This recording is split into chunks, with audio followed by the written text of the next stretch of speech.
All right, we'll look at a couple assists for child's pose or balasana. And once again, we have two different bodies doing the pose. There's so much more than bodies, they're humans. We have two different humans doing the pose. And so I'll have actually both of you do it at the same time. I'll ultimately adjust Morgan first. I'll hold it. Oh, there we go.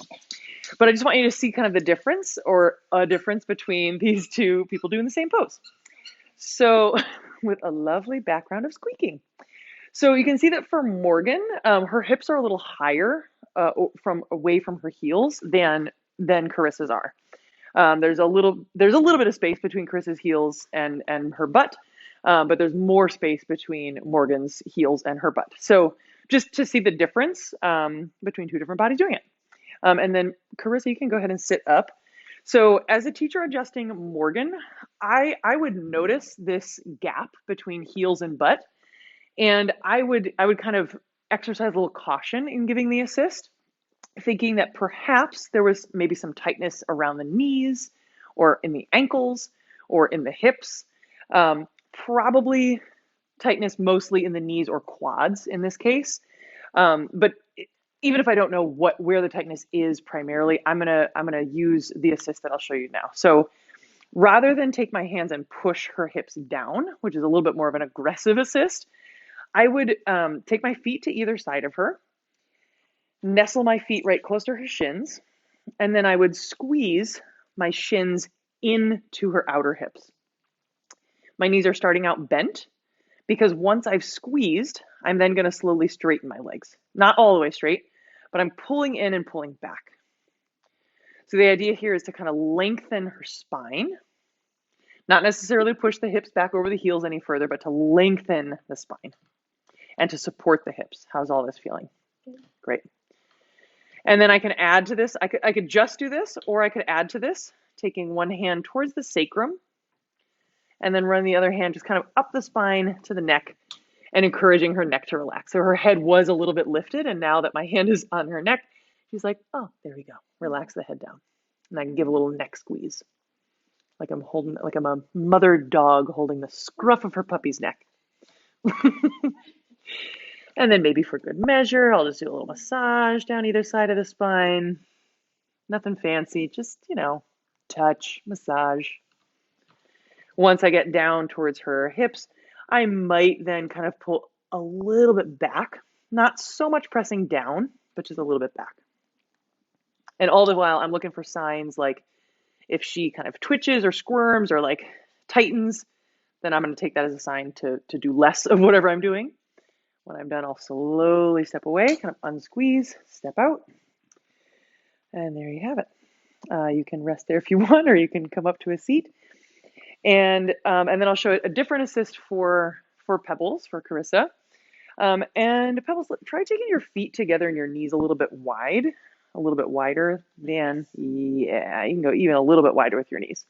Give yourself some room to fold. If that doesn't feel good for the knees, yeah. If it doesn't feel good for the knees, you let me know, but try with the knees apart and then folding forward into that child's pose. So bringing the knees apart sometimes can allow for a little bit more flexion in the hip, and potentially even a little bit more flexion in the knee. How does all that feel? Yeah. Great. So I might, if I didn't know Pebbles and I didn't know if she liked this assist that I'm about to show you, I might actually default for her also with the squeeze and pull. You can't really go wrong with that assist. I think that she likes that assist as well, right? So I could do that, or since I know Pebbles and I know that her body is up for it, I might do what I'll call the sacral press. It's actually more of like a pelvic press. I'm not going right to the sacrum necessarily. I'm going right to either side of it on the pelvis, and I'm pulling down and back or pressing down and back. And I'm again watching for signs, seeing if it's too much. Usually if it's an assist that the student likes, they'll start to breathe a little deeper.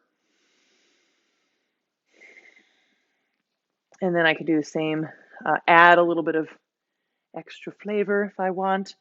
Coming up, doing the one hand at the sacrum, the other hand up the spine. Give a little mama dog puppy squeeze. And then take my hands down.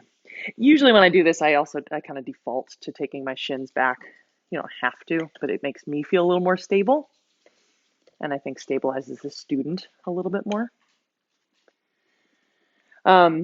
So with Morgan and with Pebbles, I can do the same thing, the squeeze and pull back, or hands to either side of the sacrum, press down and apart.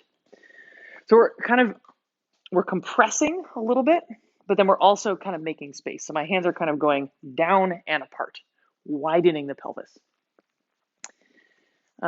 Great. The last assist I'll show you, I don't do this one a whole lot, but you can, and it kind of harkens back to the down dog assist where we put the hands on the thighs and pull back. So this assist also I would usually only use for students whose hips are pretty close to their heels. I would take the heels of my hands to their thighs and press down. How does that feel? Good. Great. So if someone has like any SI trickiness or this region of their body does not appreciate pressure, you could do hands to thighs and press down.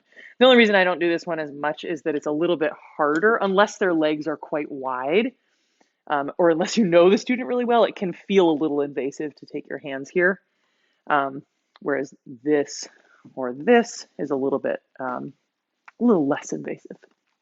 Okay, great. You can come on up if you want. So those are a couple different assists for child's pose Balasana, aka Balasana.